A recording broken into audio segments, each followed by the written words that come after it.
ഒരു കാലത്ത് പ്രതാപത്തോടെ വാണിരുന്ന കുടുംബങ്ങളും നാട്ടുരാജാക്കന്മാരെ പോലെ ജീവിച്ചിരുന്ന വ്യക്തികളും ഏതാനും വർഷങ്ങൾക്കപ്പുറം ഒന്നുമില്ലാത്തവരുമായി പോകുന്ന സംഭവങ്ങൾ നമുക്ക് പരിചയമില്ല. ചുറ്റുവട്ടത്ത് തന്നെ ഉണ്ടാവും അത്തരം വ്യക്തികളും കുടുംബങ്ങളും. പണവും പ്രതാപവും അധികാരവും സ്വാധീനവും നഷ്ടപ്പെട്ട് ജീവിക്കുന്നവർ. ഇത് വ്യക്തികൾക്ക് മാത്രമല്ല, ചില ദേശങ്ങൾക്കും നഗരങ്ങൾക്കും ബാധകമാണ്. ഒരിക്കൽ ജനനിബിഡമായിരുന്ന സമ്പൽ സമൃദ്ധിയിൽ ഒന്നാമതായിരുന്ന നിരവധി നഗരങ്ങൾ കാലക്രമേണ മൺമറഞ്ഞു പോയി. തിരിച്ചെടുക്കാൻ കഴിയാത്ത വിധം അവ പല കാരണങ്ങൾ കൊണ്ട് അപ്രത്യക്ഷമായിട്ടുണ്ട്. ഇങ്ങനെ ഉപേക്ഷിക്കപ്പെട്ട നഗരങ്ങളെയും അവയ്ക്ക് പിന്നിലുള്ള കാരണങ്ങളുടെയും കഥയാണ് ഇന്നത്തെ അൺടോൾഡ് സ്റ്റോറീസ് പറയുന്നത്. ഷെക്കേന ടെലിവിഷന്റെ എല്ലാ പ്രേക്ഷകർക്കും അൺടോൾഡ് സ്റ്റോറീസിലേക്ക് സ്വാഗതം.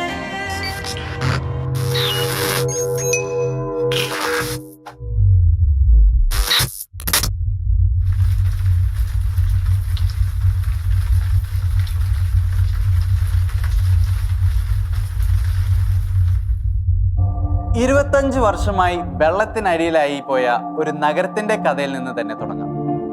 ഒരു കാലത്ത് അർജന്റീനയിലെ ഏറ്റവും പ്രധാനപ്പെട്ട ടൂറിസ്റ്റ് നഗരമായിരുന്നു ബ്യൂണസ് അയേഴ്സിലുള്ള വില്ല എപ്പിക്വിൻ. 1921 സ്ഥാപിതമായ ഈ നഗരം കാർഹ്യൂ നഗരത്തിന്റെ വടക്ക് 7 കിലോമീറ്റർ അകലെയായിട്ടാണ് സ്ഥിതി ചെയ്തിരുന്നത്. വില്ല എപ്പിക്വിനെ രൂപപ്പെടുത്തിയതും ലോകത്തിന്റെ വിവിധ നഗരങ്ങളിൽ നിന്നുള്ള ആളുകളെ ഇവിടേക്ക് ആകർഷിക്കാൻ പദ്ധതികൾ ആവിഷ്കരിച്ചതും ഒരു ഇംഗ്ലീഷുകാരനായിരുന്നു എന്നാണ് ചരിത്രം.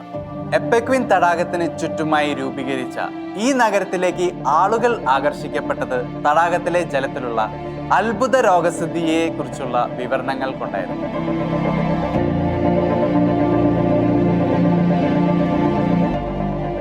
ത്വക്ക് രോഗങ്ങൾക്കും വാതരോഗങ്ങൾക്കും തടാകത്തിലെ വെള്ളം മികച്ചതാണെന്ന പ്രചരണം അത് സമ്പന്നരെ ഇവിടേക്ക് ആകർഷിക്കുന്നതിൽ പ്രധാന പങ്ക് വഹിച്ചു.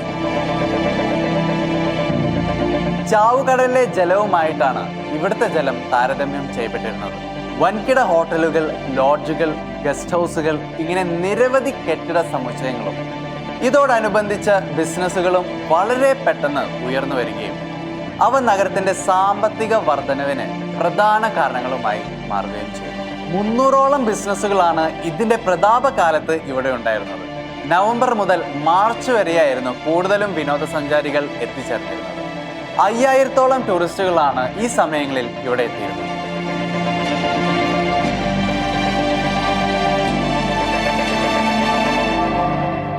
സ്ഥാപന നാൾ മുതൽ 1985 നവംബർ 6 വരെ വില്ല എപ്പിക്വിന്റെ പ്രതാപകാലമായിരുന്നു.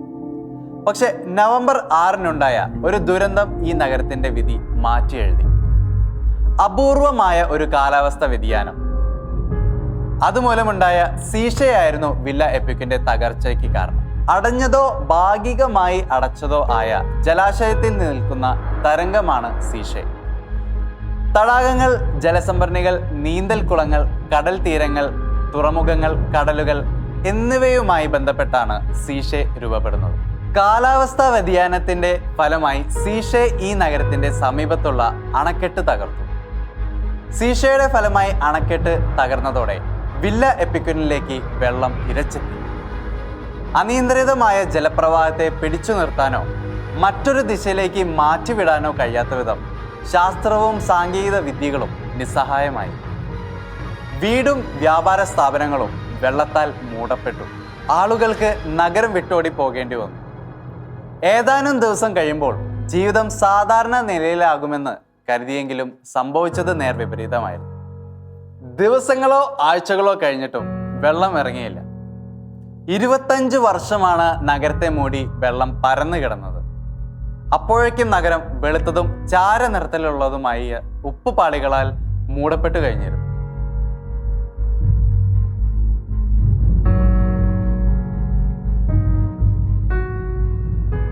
വെള്ളത്തിലെ ഉയർന്ന തോതിലുള്ള ഉപ്പ് എല്ലാ കെട്ടിടങ്ങളിലും ഒരു വെളുത്ത പെയിന്റ് പോലെ അവശേഷിച്ചു.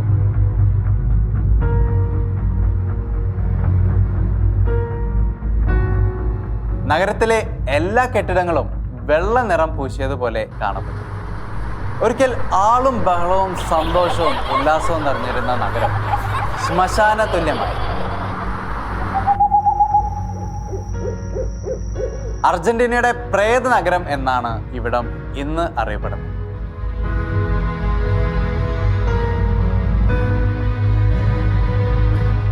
ഇറ്റലിയിലെ ഹെർക്കുലേനിയം എന്ന നഷ്ടനഗരത്തിന്റെ കഥയാവാം അടുത്തത്. ഇറ്റലിയിലെ കാമ്പാനിയയിലെ എർക്കുലോനിയയിലെ കമ്മ്യൂണിലാണ് ഹെർക്കുലേനിയം സ്ഥിതി ചെയ്യുന്നത്. ഗ്രീക്ക് നായകനായ ഹെർക്കുലീസ് ആണ് നഗരം സ്ഥാപിച്ചതെന്നും അങ്ങനെയാണ് ഹെർക്കുലേനിയം എന്ന പേര് രൂപപ്പെട്ടതെന്നുമാണ് ചരിത്രം. സമ്പന്ന നഗരമായിരുന്നു ഹെർക്കുലേനിയം. 50,000-ഓളം ജനങ്ങൾ ഒരു കാലത്ത് ഇവിടെ താമസമാക്കിയിരുന്നു. റോമൻ പ്രഭുക്കന്മാരുടെ വിനോദ കേന്ദ്രം കൂടിയായിരുന്നു ഇവിടം. കടൽ തീരങ്ങളും ആഡംബരപൂർണമായ വീടുകളും ഹെർക്കുലേനിയത്തിന്റെ പ്രത്യേകതകളിൽ ഒന്നായിരുന്നു. പക്ഷേ പെട്ടെന്നൊരു ദുരിതം ഹെർക്കുലേനിയത്തെയും പിടികൂടി. അതോടെ മണ്ണിൽ മറിഞ്ഞ സ്മാരകങ്ങളിലൊന്നായി ഹെർക്കുലേനിയവും എണ്ണപ്പെട്ടു. AD 79 ആ അത്യാഹിതം സംഭവിച്ചത്. ഉച്ചയ്ക്ക് 1 മണിയോടെ പർവ്വതം പുകഞ്ഞു തുടങ്ങി. തെല്ലും താമസിയാതെ വെസുവിയസ് പർവ്വതം പൊട്ടിത്തെറിച്ചു.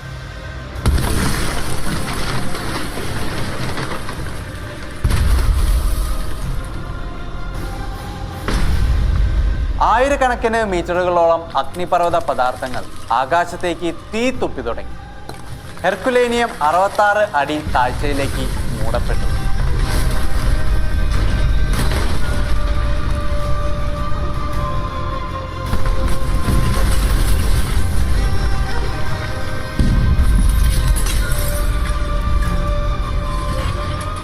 പർവ്വതത്തിന്റെ പടിഞ്ഞാറ് ഭാഗത്തായിരുന്നു ഹെർക്കുലേനിയം സ്ഥിതി ചെയ്തിരുന്നത്. അതിനാൽ വെസുവിയസ് പൊട്ടിത്തെറിച്ചപ്പോൾ തന്നെ ഹെർക്കുലേനിയത്തെയും ആദ്യഘട്ടത്തിൽ തന്നെ പ്രതികൂലമായി ബാധിച്ചു. നഗരത്തിന്റെ 75% മണ്ണിലടിയിലായി.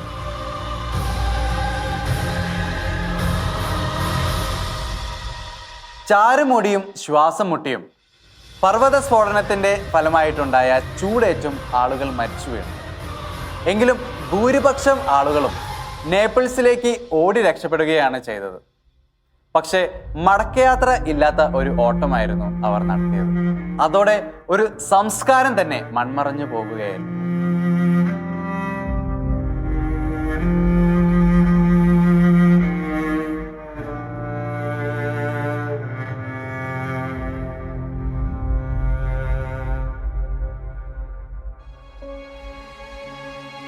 പുരാതന കൃതികളിൽ നിന്നാണ് ഹെർക്കുലേനിയത്തെക്കുറിച്ചുള്ള വ്യക്തമായ ചിത്രങ്ങൾ ലഭിക്കുന്നത്. 18-ാം നൂറ്റാണ്ട് മുതൽ ഖനനം ആരംഭിച്ചുവെങ്കിലും ഹെർക്കുലേനിയത്തെ പൂർണ്ണ രീതിയിൽ വീണ്ടെടുക്കാൻ ഇതുവരെയും കഴിഞ്ഞിട്ടില്ല. എങ്കിലും അവിടെ ഇവിടെയായി ചില തെരുവുകളും കെട്ടിടങ്ങളും കണ്ടെടുക്കാൻ കഴിഞ്ഞിട്ടുമുണ്ട്. 100-ലധികം അസ്ഥികൂടങ്ങളും കണ്ടെത്തിയിട്ടുണ്ട്. പക്ഷേ പൂർണ്ണമായ രീതിയിൽ പുനഃസൃഷ്ടിക്കാൻ കഴിഞ്ഞിട്ടില്ലാത്തതിനാൽ ഈ നഗരത്തെ എന്നേക്കുമായി ഉപേക്ഷിക്കുകയും അതിൻ്റെ മുകളിലായി പുതിയ നഗരങ്ങൾ പണിതു തീർക്കുകയുമാണ് ചെയ്തത്.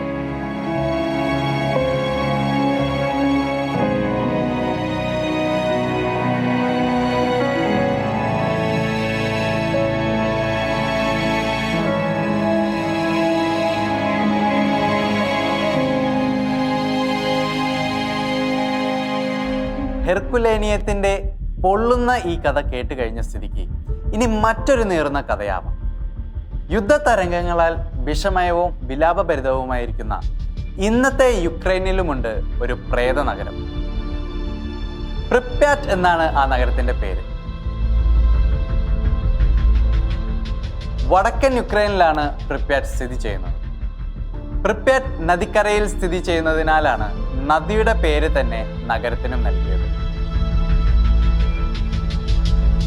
ബലാറസ് അതിർത്തിയിലായിരുന്നു ഈ നഗരം സ്ഥിതി ചെയ്തിരുന്നത്. 1970 ഫെബ്രുവരി 4-നായിരുന്നു നഗര രൂപീകരണം. ചെർണോബിൽ ന്യൂക്ലിയർ പവർ പ്ലാന്റിന് വേണ്ടതായ സഹായങ്ങൾക്ക് വേണ്ടിയായിരുന്നു ഇത്. പക്ഷേ ചെർണോബിൽ പവർ പ്ലാന്റ് തന്നെയാണ് ഈ നഗരത്തെ ഇല്ലാതാക്കിയത്. ചരിത്രത്തിലെ തന്നെ ഏറ്റവും വലിയ ആണവോർജ ദുരന്തമായിരുന്നു ചെർണോബിൽ ന്യൂക്ലിയർ ദുരന്തം. 1986 ഏപ്രിൽ 26-ന് രാത്രി 1 മണിക്കായിരുന്നു അപകടം. പ്രിപ്യാറ്റിലെ ചെർണോബിൽ ആണവോർജ പ്ലാന്റിലെ 4-ാം നമ്പർ റിയാക്ടർ പൊട്ടിത്തെറിച്ചത് വഴിയാണ് അപകടമുണ്ടായത്.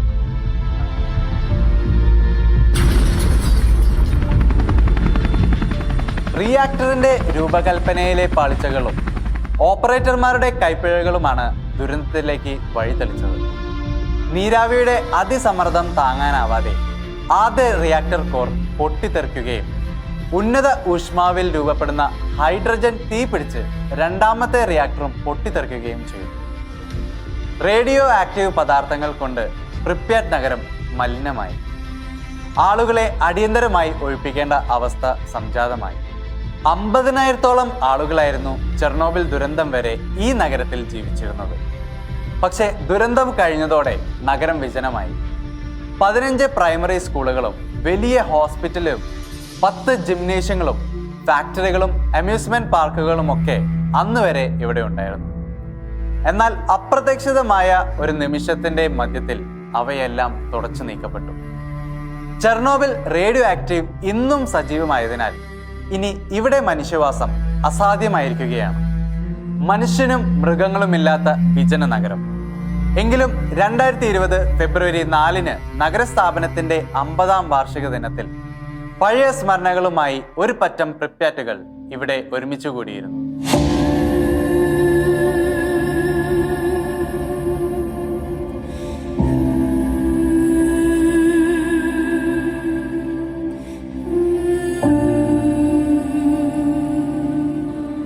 യുദ്ധവും അതിനെ തുടർന്നുണ്ടായ പാലായനങ്ങളും മതസ്പർദ്ധയും ചേർന്ന് ഒരു നഗരത്തെ എങ്ങനെ ഇല്ലാതാക്കുകയും ഉപേക്ഷിക്കുകയും ചെയ്യും എന്നതിൻ്റെ തെളിവാണ് തുർക്കിയിലെ കയാക്കോയി നഗരം. ക്രൈസ്തവ സാന്നിധ്യത്തിൻ്റെയും വിശ്വാസത്തിൻ്റെയും ഒരു നല്ല കാലം ഈ നഗരത്തിന് പറയാനുണ്ട്. പക്ഷേ കാലാന്തരത്തിൽ എല്ലാം തേഞ്ഞു മാഞ്ഞു. കയാക്കോയി നഗരത്തിൻ്റെ കഥ 14-ാം നൂറ്റാണ്ട് മുതൽ ആരംഭിക്കുന്നു. ഒരു കാലത്ത് ഗ്രീസിൻ്റെ ഭാഗമായിരുന്നു ഇത്. ലിവിസി എന്നുകൂടി ഈ നഗരം അറിയപ്പെട്ടിരുന്നു. 1-ാം ലോക മഹായുദ്ധകാലത്തെ ഓട്ടോമൻ സാമ്രാജ്യത്തിലെ ഗ്രീക്കുകാരുടെയും ക്രൈസ്തവ ന്യൂനപക്ഷങ്ങളുടെയും കൂട്ടക്കൊലകൾ അരങ്ങേറുകയുണ്ടായി. കയാക്കോയിലുണ്ടായിരുന്ന ഗ്രീക്കുകാരിൽ ഭൂരിപക്ഷത്തിൻ്റെയും നാശത്തിന് ഇത് കാരണമായി. അവശേഷിച്ചിരുന്നവർ ഗ്രീസിൽ അഭയാർത്ഥികളാവുകയോ ഓട്ടോമൻ സാമ്രാജ്യത്തിന് കീഴിൽ നിർബന്ധിത തൊഴിലാളികളായി മാറുകയോ ചെയ്തു. 1-ാം ലോക മഹായുദ്ധത്തിൽ ജയിച്ച സഖ്യകക്ഷികൾ ഗ്രീക്ക് പ്രാതിനിധ്യമുള്ള സ്മിർനയ്ക്ക് അംഗീകാരം നൽകി. ഇത് പിന്നീട് ഗ്രീക്കോ ടർക്കിഷ് യുദ്ധത്തിന് കാരണമായി. യുദ്ധത്തിൽ ഗ്രീസ് പരാജയപ്പെട്ടു. തുടർന്ന് നടന്ന ലോസാൻ ഉടമ്പടി പ്രകാരം ഗ്രീക്ക് ഓർത്തഡോക്സ് അഭയാർത്ഥികൾക്ക് തുർക്കിയിലെ അവരുടെ വീടുകളിലേക്ക് എന്നേക്കുമായി പ്രവേശനം നിഷേധിക്കപ്പെട്ടു. തുർക്കിയിൽ അവശേഷിച്ചിരുന്ന ഓർത്തഡോക്സ് ക്രൈസ്തവരെ ഗ്രീസിലേക്ക് പറഞ്ഞയക്കുകയും ചെയ്തു. ഉടമ്പടി അനുസരിച്ച് ഗ്രീസിലെ മുസ്ലിമുകൾ ഗ്രീസ് വിട്ട് തുർക്കിയിലേക്ക് യാത്രയായി.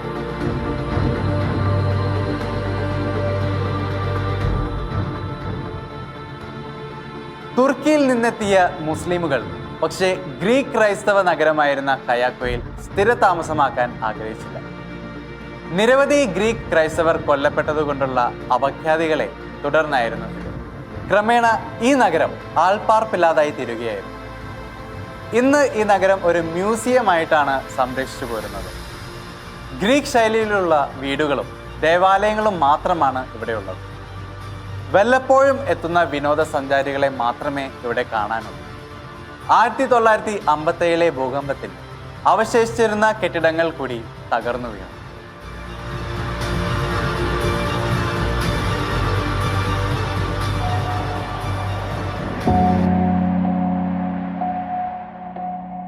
വജ്രഖനികളുടെ നാട്, സമ്പത്തിന്റെ സമൃദ്ധി നിറഞ്ഞ പ്രദേശം.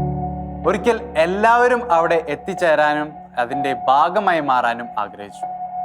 പക്ഷേ ഇന്നോ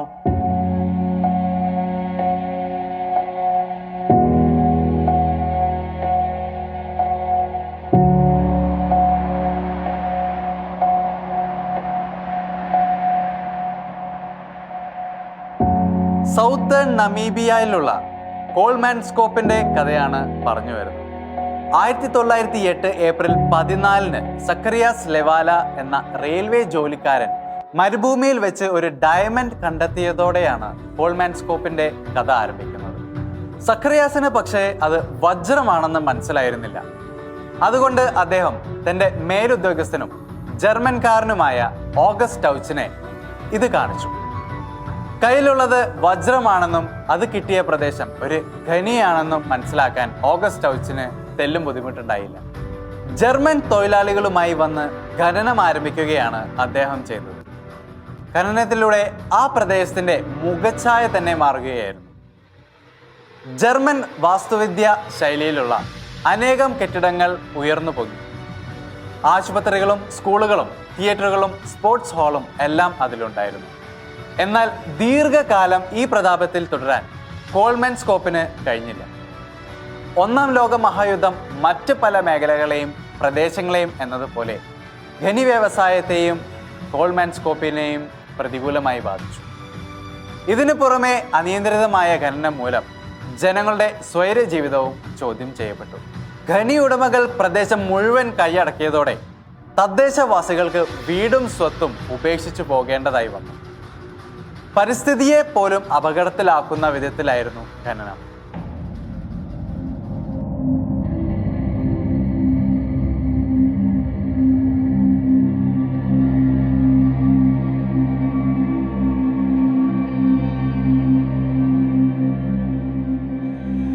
പുതിയ വജ്രഖനികൾ കണ്ടെത്തുന്നതിനായി നടത്തിയ പരീക്ഷണങ്ങളെല്ലാം വിപരീത ഫലങ്ങളാണ് ഉളവാക്കിയത്. 1928 കോൾമാൻസ്കോപ്പിൽ നിന്ന് 270 കിലോമീറ്റർ അകലെ ഓറഞ്ച് നദിക്കടുത്ത് നടത്തിയ ഖനനത്തിലൂടെ ഏറ്റവും കൂടുതൽ വജ്രമാണ് ലഭിച്ചത്. പക്ഷേ അതെല്ലാം നഗരത്തിന്റെ തകർച്ചയ്ക്ക് ആക്കം കൂട്ടുകയാണ് ചെയ്തത്.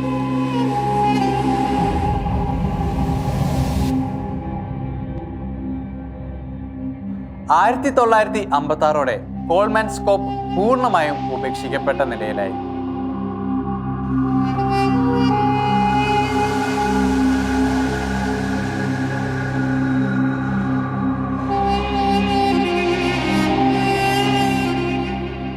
ചുരുക്കത്തിൽ അത്യാഗ്രഹം മൂത്തുള്ള ഖനനമാണ് ഈ നഗരത്തിന്റെ ഇന്നത്തെ പതനത്തിന് കാരണമായതെന്ന് നിസ്സംശയം പറയാം. അധികമായാൽ അമൃതും വിഷമെന്നും അത്യാഗ്രഹം ആപത്ത് എന്നുമുള്ള ചൊല്ലുകളാണ് ഈ നഗരത്തിന്റെ കഥ അറിയുമ്പോൾ മനസ്സിലേക്ക് വരുന്നത്.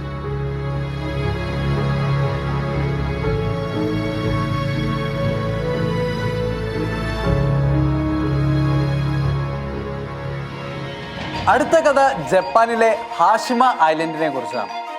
ഗുങ്കൻജിമെ എന്ന് ഇത് പൊതുവെ അറിയപ്പെടുന്നു. ബാറ്റിൽഷിപ്പ് ദ്വീപ് അഥവാ യുദ്ധക്കപ്പൽ ദ്വീപ് എന്നാണ് ഇതിന്റെ അർത്ഥം.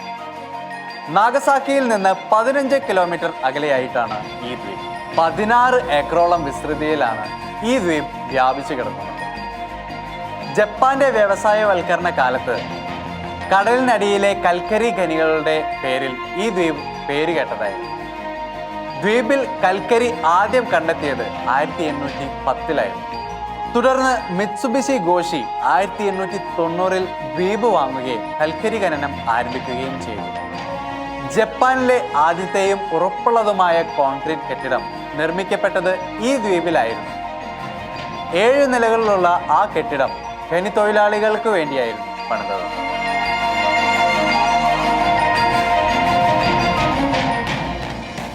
പിന്നീട് ദ്വീപിന്റെ വിജയ ചരിത്രം ആരംഭിക്കുകയായിരുന്നു.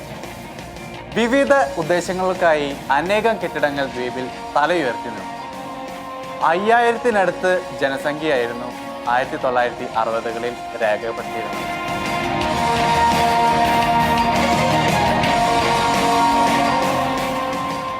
എന്നാൽ കൽക്കരി ബിസിനസ് ഇടിവ് സംഭവിക്കുകയും പകരം പെട്രോളിയം ബിസിനസ് ആരംഭിക്കുകയും ചെയ്തപ്പോൾ ദ്വീപിലെ കൽക്കരി ഖനികൾ അപ്രസക്തമായി. വൈകാതെ ഖനികൾ അടച്ചുപൂട്ടുകയും അതിന്റെ ഫലമായി ജോലിക്കാരും ദ്വീപ് നിവാസികളും അവിടം വിട്ട് പോകുകയും ചെയ്തു. പതുക്കെ പതുക്കെ ദ്വീപ് ഉപേക്ഷിക്കപ്പെട്ട നിലയിലായി.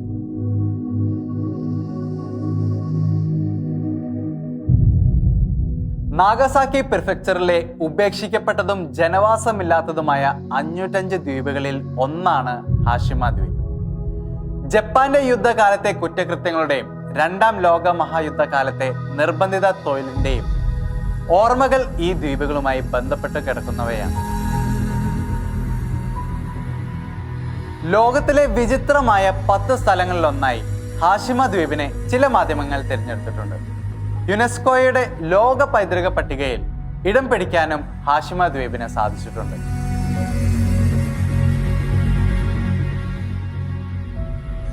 ഉപേക്ഷിക്കപ്പെട്ടുവെങ്കിലും കേടുപാടുകൾ സംഭവിച്ചിട്ടില്ലാത്ത കോൺക്രീറ്റ് കെട്ടിടങ്ങളും കടൽ ഭിത്തികളും ഇന്നും ഹാഷ്മയിൽ അവശേഷിക്കുന്നുണ്ട്, ഒരു ഭൂതകാലത്തിന്റെ ഓർമ്മപ്പെടുത്തൽ പോലെ.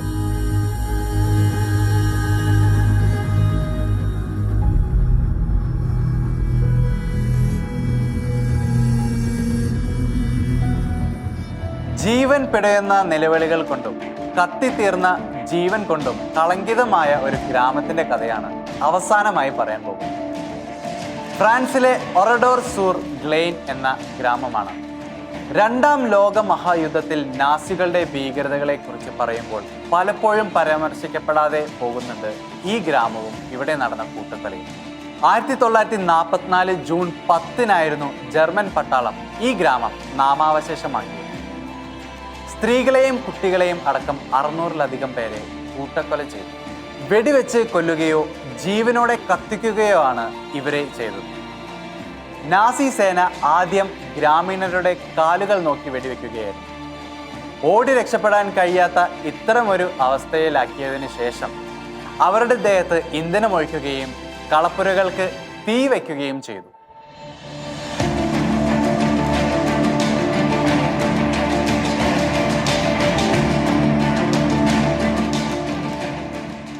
ഗ്രാമത്തിലെ പള്ളിയും അവർ അഗ്നിക്കിരയാക്കി. 3 വൈദികരെയും വധിച്ചു. റോബർട്ട് ഹെബ്രാസ് എന്ന വ്യക്തി മാത്രമാണ് അന്ന് കൂട്ടക്കൊലയിൽ നിന്ന് രക്ഷപ്പെട്ടത്. പക്ഷേ അദ്ദേഹത്തിന് തൻ്റെ അമ്മയെയും 2 സഹോദരിമാരെയും ഈ ക്രൂരതയിൽ നഷ്ടമായി.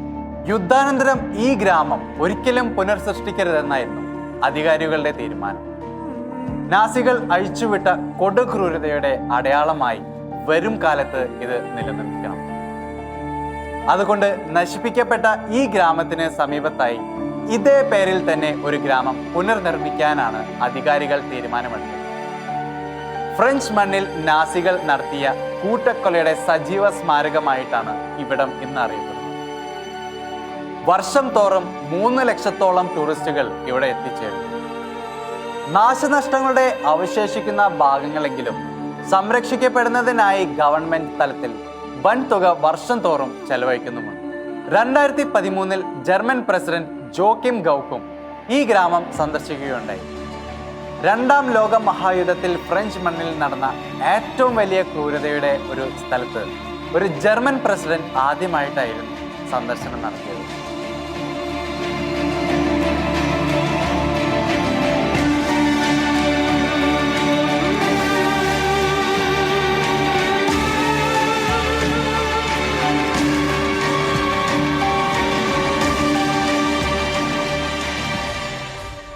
ഉപേക്ഷിക്കപ്പെട്ട ഈ സ്ഥലങ്ങളെല്ലാം നമുക്ക് ഓരോരുത്തർക്കും ഓരോ പാഠങ്ങളാണ്. ഇന്ന് രാജകീയ പ്രൗഢിയോടെ ജീവിക്കുമ്പോഴും നാളെ നാം ഒന്നുമില്ലാത്തവരായി മാറിയേക്കാം. ആരുടെ ജീവിതത്തിലും സംഭവിക്കാവുന്ന ഒരു പരിണാമം മാത്രമാണ് അത്. ഇത്തരമൊരു തിരിച്ചറിവോടെ ജീവിതത്തെ നമുക്ക് നോക്കിക്കാണാൻ ശ്രമിക്കാം. ആരും പറയാത്ത മറ്റു ചില കഥകളുമായി നമുക്ക് അടുത്ത ആഴ്ച വീണ്ടും കണ്ടുമുട്ടാം.